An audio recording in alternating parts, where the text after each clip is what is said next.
մասին է այս լիստը։ Դժվար է պատկերացնել, որ մոլորակի վրա կգտնվի գոնե մեկ այլ քաղաքական գործիչ,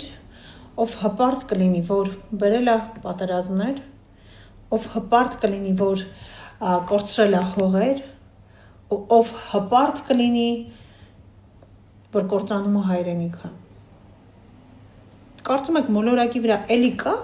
սրա նման Այո, հպարտ եմ ժողովուրդ, որ ձեզ բոլորիդ դուրս եմ բերել այդ անհեռանկար կոնֆլիկտի թակարդից։ Ես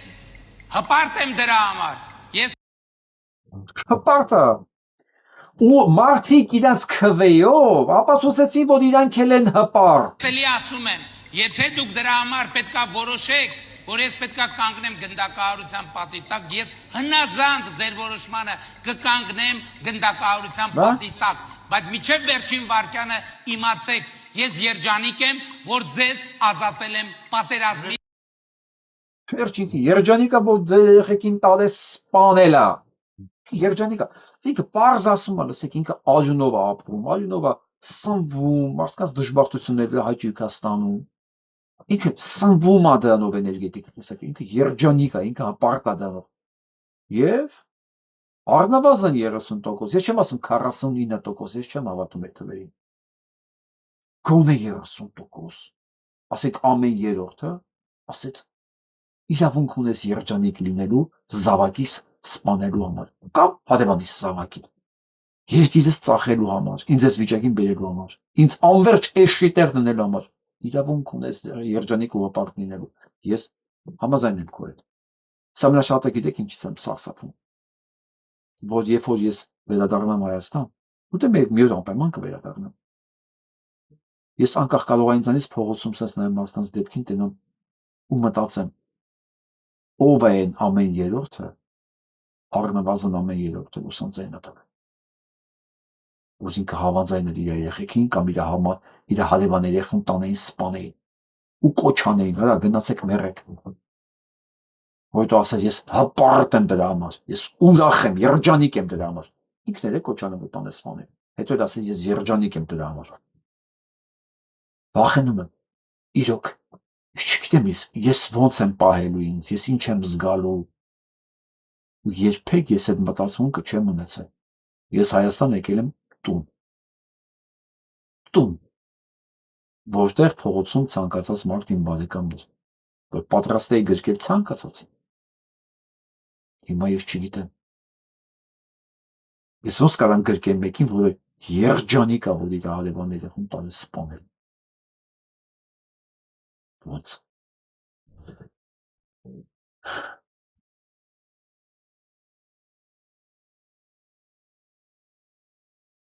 Այսպիսի մի տղա կա,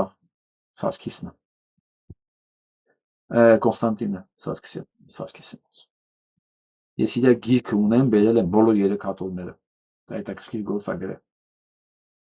ու դեռ չեմ հասրել կարդալ, Կոնստանտին ջան, ես կարդալու եմ անպայման, որտև շատ հետաքրքիր է, շատ հետաքրքիր մարդ է ինքը, կարող է մեկը հավատա, կարող է չհավատա, ինքը իր տեսլականն ունի, Աստծո վերաբերյալ, մարդկության վերաբերյալ, այնքան հետաքրքիր է ինձ, որ ես բոլոր իր 3 հատորները առել եմ Երևանից ու ինքը հիմա մոտ սենց իմ կարդալու սենց գրքերից մեջ սենց դրած է։ Մի 5 հատ գիրք կա, այս իրանցից մեկն է Ջուլիև Քարը, բայց դա արդեն պարզ է ինչ պետք է անեմ, սա կատարելու բանը։ Դրանք պետք է կարդամ։ Լսենք ինչ է ասում մեր մասին։ Ու երևի կհասկանանք ինչի է ինքը ինձ հետաքրքիր։ Ջելոս Հայաստանում չի ապրել ինքը, բայց շատ է սիրում է։ Հայ։ Армяне как национальность. Армяне как национальность. У меня как-то сложилось ощущение, что как будто бы Бог каждой какой-то национальности, народу дал свое общее предназначение. Այս հարցազրույցը Մոսկվայում է, ինքը դեռ ապրում։ Ասում եմ այն տպավորությունը, որ Աստված ամեն ազգին ինչ որ միսիա է տվել։ Ո՞նց եմ ասում, ինքը անուն ազգանով հայ է, ցակումով հայ է, բայց տենց ես իր ինտերվյուների մեջ երբեք չեմ լսել, որ ինքը տենց հայ է։ Հայ ինքը ավելի շատ գլոբալ մասշտաբի մտածող է, Բայց հիմա հայերի մասին է հարցը։ То есть вы будете делать вот это, а вы будете делать вот это. И у меня почему-то сложилось четкое убеждение в том, что армяне – это нация просветителя. Եվ ասում եմ, ու մոտ ընտապավորությունն է, որ այդ բոլոր բաներն, միսիաներին, որ ժողովուրդներին բաժանել է Աստված, այրին տվել է լուսավորելու միսիան։ Լուսավորելու։ Ես գիտեմ, որ ամառային կարծեմ Հայաստանում էլ իր գրքերը շնորհանդես արեց այնտեղ։ Դե ափսոս ես Հայաստանում չի եկար գալ, որ այդ բայց այդ շնորհանդեսից հետո ես բոլոր գրքերը առա իրա։ Ովի ճիշտ ասում։ Ճիշտ ասում, այդ լուսավորելու իմաստով միսիա։ Շատ տիպիկ ասված։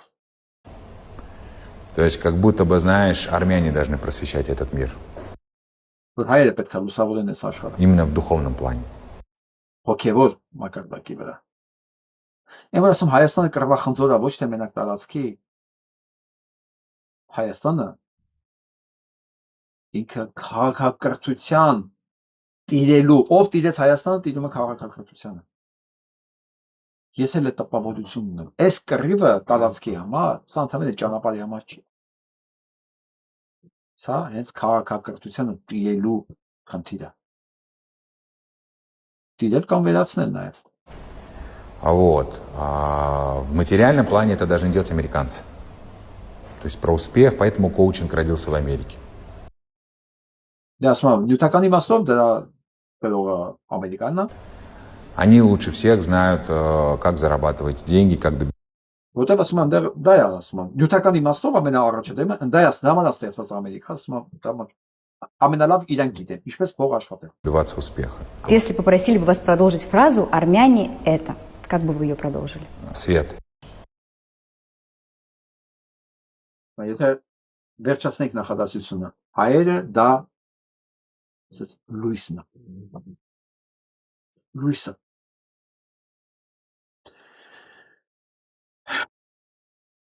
Ամեն ինչ փոխվի մեր շուրջը, կփոխվի մեր շուրջը, եթե մենք սկսենք այս տեսակետից նայել մեզ, մեր միսիային, մեր առօրյային, մեր վարքագծին եւ ամեն օր նայել այս տեսակետից։ Արդյոք մենք լույսն ենք այսօրվա մեր գործողությունների մեջ, այսօրվա մեր քարոզի մեջ, մեր աջակցության, մեր վարքագծի մեջ մենք լույսն ենք, այդ պատասխանատվության մենք մոտենում մեր գործին։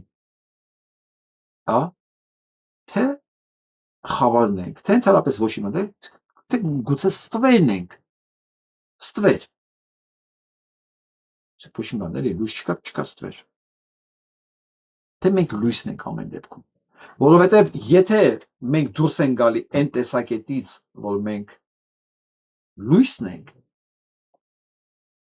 դա փոխում է, դա հպարտություն չի առաջացնում, ասենց։ Ես լույսն եմ, չէ, դա փույջ դատարկ հիմա հպարտություն է։ Ոչինչ չտվող, ոչինչ չասող։ Չէ, լույսը ուրիշ բան է։ Լույսը դա պատասխանատվություն է։ Մենք վերցնում ենք այդ լույսի ֆունկցիան պատասխանատվությունը, թե պատրաստ ենք ստվեր մնալ, ստվերում մնալ կամ մթության մեջ մնալ։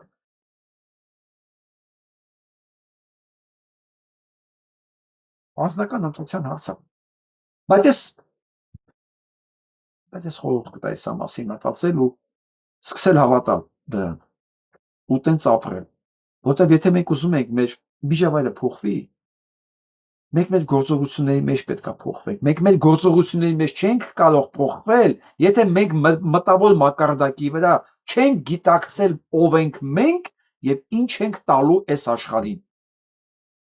Եթե մենք այս աշխարհին չենք տալու… Армяне, как национальность, у меня как-то сложилось ощущение, что как будто бы Бог каждой какой-то национальности, народу дал свое общее предназначение. То есть вы будете делать вот это, а вы будете делать вот это. И у меня почему-то сложилось четкое убеждение в том, что армяне – это нация просветителя. Լույս, լուսավորել, դասիրակել, տարածել, քարոզել։ Չէ՞ որ դա ենք եղել մենք ամբողջ կյանքով։ Բայց եթե մենք այդ պատասխանատվության այդ միսիայով չենք վերաբերվում մենք ինքս մեզ, այսինքն չկա մեր մեջ այդ ինքնա ճանաչումը, ով եմ ես հիշում եմ մի անգամ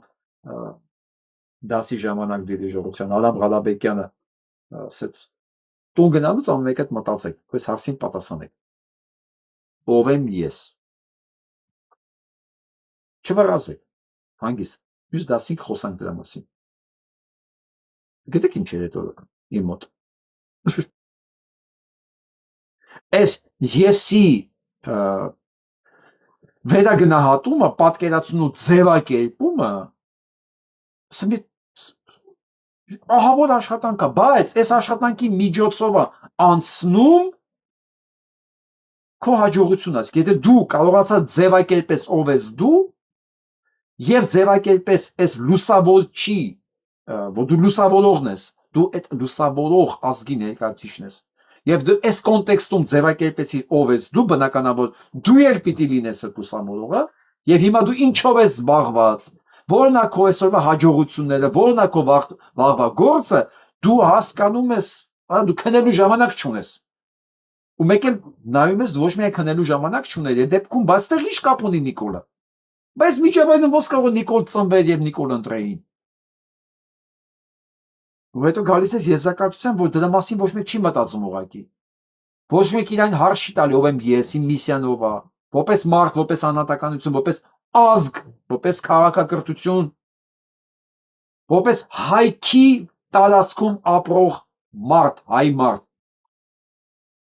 Ոչ թե հայքի տարածում արածող ինչ-որ կենդանի, որը ոչ մի միսիա, ոչ մի պարտականություն չունի։ Այդ պարագայում կարած ծնվեր Նիկոլ։ Կներեք, էմոցիոնալ զեղումներից համար, բայց ուզում եմ մտածենք էլ։ Այսքան բան, որտեղ ինձ ասում են, բա ինչ անենք։ Դա ասում եմ, էլի ինչ անենք։ Սկսում աստեղից, սեփական գիտակցությունից, սեփական պատասխանատվությունից, ով եմ ես։ Ես ոնց եմ հանդուրժել ես վիճակը, որ գա հասնես վիճակի վրա։ Եթե ես չեմ հանդուրժել, ես մտածում եմ, կապ չունեմ, ես կողքից դիտող եմ, դե հիմա մեկն էլ, եթե ես դիտողն եմ, նշանակում է ես պատասխանատվություն չունեմ ու սպասելու մինչև մեկը գա այդ հարցերը լուծի։ Չէ։ Չի լուծելու, այդ մեկն էլ որ եկա, փողոքտին չի լուծելու այդ հարցը։ Դու մասնակից չես։ Քո հարցերի լուծմանը դու մասնակից չես։ Իսկ ես տենց հարցեր եմ ստանում հարյուրներով։ Մարդիկ ասում են, մենք չենք այդ հարցը լուծողը։ Ով է լինելու այդ մեկը, որ գա լուծի։ Այդ մեկին սպասողները ամբողջ կյանքում սպասում են։ Այն մի բան կա, բուդդային հարցում են, վարպետ, ինչքան եք սպասելու, որ լավ լինի։ Ասում եմ, սպասես, հավերժ կսպասես։ Այսօրվա մեր այսքանը, լավ մնացեք։